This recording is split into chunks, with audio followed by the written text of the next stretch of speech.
Hello hi അസ്സലാമു അലൈക്കും welcome back. ഇന്ന് നല്ല ടേസ്റ്റി ആയിട്ടുള്ള കുക്കർ ബിരിയാണി ആയിട്ടാണ് വന്നിട്ടുള്ളത്. നല്ല ഈസിയാണ്, എന്നാൽ പെട്ടെന്ന് തന്നെ ഉണ്ടാക്കി ഗസ്റ്റൊക്കെ വരികയാണെന്നുണ്ടെങ്കിൽ സാധനങ്ങളൊക്കെ ഉണ്ടെന്നുണ്ടെങ്കിൽ പെട്ടെന്ന് തന്നെ ഉണ്ടാക്കാം. അത്രയ്ക്ക് ടേസ്റ്റി ആയിട്ടുള്ള നമ്മളെ കുക്കർ ബിരിയാണി എങ്ങനെയാണ് ഉണ്ടാക്കാൻ നോക്കാം കേട്ടോ. അപ്പോൾ എൻ്റെ വീഡിയോ ആദ്യമായിട്ട് കാണുന്നവരാണെങ്കിൽ സബ്സ്ക്രൈബ് ചെയ്യാനും ലൈക്ക് ചെയ്യാനും ഷെയർ ചെയ്യാനും ഒന്നും മറക്കരുത്. അപ്പോൾ നിങ്ങളെ സപ്പോർട്ടൊക്കെ നന്നായിട്ട് പ്രതീക്ഷിക്കുന്നുണ്ട് കേട്ടോ. നല്ല ടേസ്റ്റി ആയിട്ടുള്ള റൈസ് തന്നെയായിരുന്നു. അപ്പോൾ ഇതാ ഒരു പീസൊക്കെ എടുത്ത് ഇതുപോലെ നന്നായിട്ട് മസാലയൊക്കെ കൂട്ടി കുഴച്ച് നല്ല സാലഡോ അച്ചാറോ എന്തും കൂട്ടി കഴിക്കാം. അപ്പോൾ നല്ല ടേസ്റ്റി ആയിട്ടുള്ള നമ്മളെ കുക്കർ ബിരിയാണി എങ്ങനെ ഉണ്ടാക്കാൻ നോക്കാം. അപ്പം ദാ ആദ്യം തന്നെ ഞാനിതാ 1 കിലോ ചിക്കനോടുണ്ട്, ഏകദേശം 1 കിലോൻ്റെ അടുത്തുണ്ടാവും. ഒരു 3/4 കിലോ ചിക്കൻ എടുത്തിട്ടുണ്ട്. അതിതാ ഒരു 3 ടേബിൾ സ്പൂണോളം കോൺഫ്ലോറും പിന്നെ കുറച്ച് മസാലപ്പൊടികളും ചേർത്ത് നന്നായിട്ട് മസാല തേച്ച് വെക്കണം. ഇതിലേക്ക് ഞാൻ ചേർക്കുന്നത് ഒരു 1/4 ടേബിൾ സ്പൂൺ മഞ്ഞൾപ്പൊടിയും 1 ടേബിൾ സ്പൂണോളം മുളക് പൊടിയാണ് കേട്ടോ. അപ്പോൾ ഞാനിതാ കോൺഫ്ലോർ ഒഴിച്ചതിന് ശേഷം ഒരു കോഴിമുട്ട ഒഴിച്ച് കൊടുത്തിട്ടുണ്ട്, പൊട്ടിച്ചൊഴിച്ച് കൊടുത്തിട്ടുണ്ട് കേട്ടോ. കോഴിമുട്ടയും കോൺഫ്ലോറൊക്കെ നന്നായിട്ട് മിക്സ് ചെയ്തെടുക്കണം. അതിന് മുമ്പായിട്ട് ഇതാ മസാലപ്പൊടികളും കൂടി ചേർക്കാം.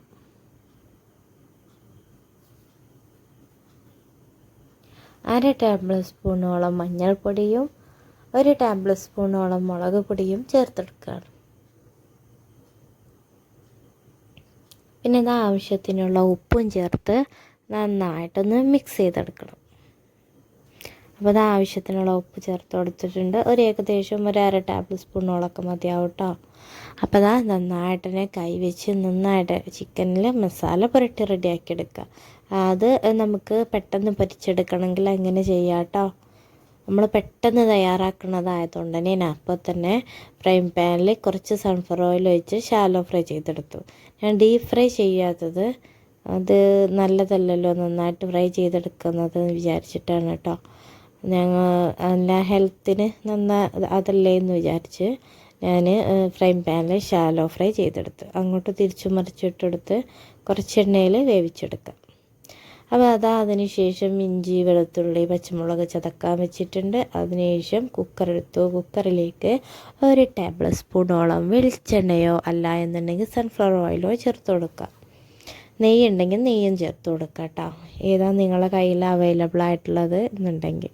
അതിലേക്ക് തന്നെ 2 വലിയ ഉള്ളി ഞാൻ ചെറുതായിട്ട് കട്ട് ചെയ്ത് ഇട്ട് കൊടുത്തിട്ടുണ്ട്. ഇത് നന്നായി വാടി വരണം.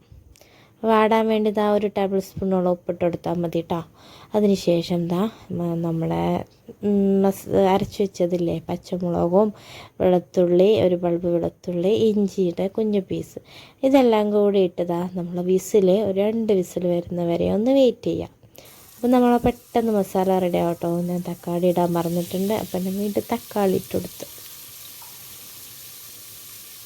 തക്കാളിയൊക്കെ ഇട്ട് കൊടുത്തതിന് ശേഷം ഒന്നതിന് ശേഷമാണ് ഞാൻ ഇഞ്ചുള്ളി വെളുത്തുള്ളി പേസ്റ്റൊക്കെ ഇട്ട് കൊടുത്തത്.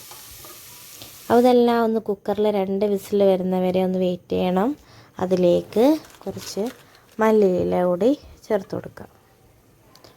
അപ്പോൾ ഏകദേശം വിസിലൊക്കെ വന്ന് റെഡിയായി വന്നിട്ടുണ്ട്. അതിലേക്ക് നമ്മൾ മസാലപ്പൊടി ചേർക്കുകയാണ്. ഒരു ടേബിൾ സ്പൂണോളം മല്ലിപ്പൊടിയും 1/4 ടേബിൾ സ്പൂണോളം മഞ്ഞൾപ്പൊടിയും ചേർത്ത് കൊടുക്കാം.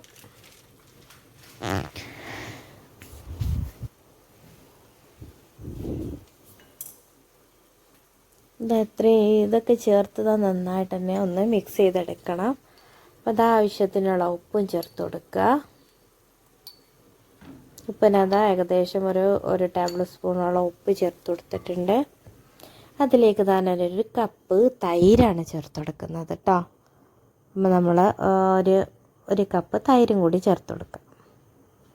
അപ്പോൾ അതെല്ലാം കൂടി വെച്ച് ഇതുപോലെ നല്ല ഗ്രേവി ടൈപ്പ് മസാല റെഡിയായി വരണം. അതിലേക്ക് നമ്മൾ ഷാലോ ഫ്രൈ ചെയ്ത നമ്മൾ ചിക്കനില്ലേ, പൊരിച്ച് പോലെയുള്ള ചിക്കനും കൂടി ചേർത്ത് കൊടുത്തു. എത്രയും പെട്ടെന്ന് നമ്മൾ മസാല റെഡി ആയിട്ടുണ്ട്. 2 വിസിൽ വരുത്താൻ മറക്കരുത്. അപ്പോൾ കുക്കർ ഉള്ളിയും തക്കാളിയും ഒക്കെ 2 വിസിൽ വന്നാൽ വെന്ത് കിട്ടും. അതിനുശേഷം ഈ ചിക്കനും കൂടി ഇട്ട് കൊടുത്തു. പിന്നെ വിസിലൊന്നും വരണ്ട, അടച്ച് വേവിക്കുകയും വേണ്ട കേട്ടോ. അപ്പോൾ ഏകദേശം നമ്മുടെ മസാല റെഡിയായി വന്നിട്ടുണ്ട്. നല്ല ചിക്കൻ പൊരിച്ച പോലുള്ള മസാല. അപ്പോൾ ഇതങ്ങ് മാറ്റി വെക്കണം. അതിനുശേഷം ഇതിലേക്ക് ആവശ്യമുള്ള റൈസ് ഞാനിതാ ഒരു ക്യാരറ്റൊക്കെ അരിഞ്ഞ് നമ്മളെ ബസ്മതി അരിയാണ് കേട്ടോ. അത് നന്നായിട്ട് ഉപ്പിട്ട് കണ്ട് ബിരിയാണി ഇലയില്ലേ അതും ചേർത്ത് നന്നായി തിളപ്പിച്ചൂറ്റി വെച്ചിരുന്നു. ഞാൻ വീഡിയോ ലെങ്ത്ത് കൂടണ്ടെന്ന് വിചാരിച്ചത് ഇതുപോലെ കാണിക്കണം. അപ്പോൾ ഞാൻ നേരത്തെ ഊറ്റി വെച്ചിട്ടുണ്ടായിരുന്നു കേട്ടോ. അപ്പോൾ ഇതുപോലെ ക്യാരറ്റ് പൊടിയായി അരിഞ്ഞിട്ടായിരുന്നു.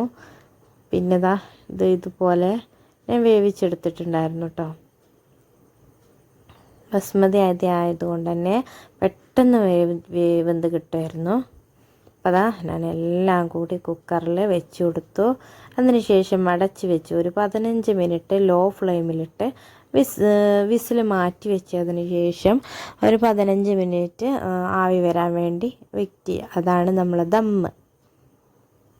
ഒരു ഏകദേശം 2 മിനിറ്റോളം നല്ല ഹൈ ഫ്ലെയിമിലിട്ട് കൊടുക്കുക. അതിനുശേഷം 15 മിനിറ്റ് ലോ ഫ്ലെയിമിലിട്ട് ഒന്ന് വിസിൽ മാറ്റി വെച്ചതിന് ശേഷം നന്നായിട്ട് ഒന്ന് ചൂടാക്കിയെടുക്കുക.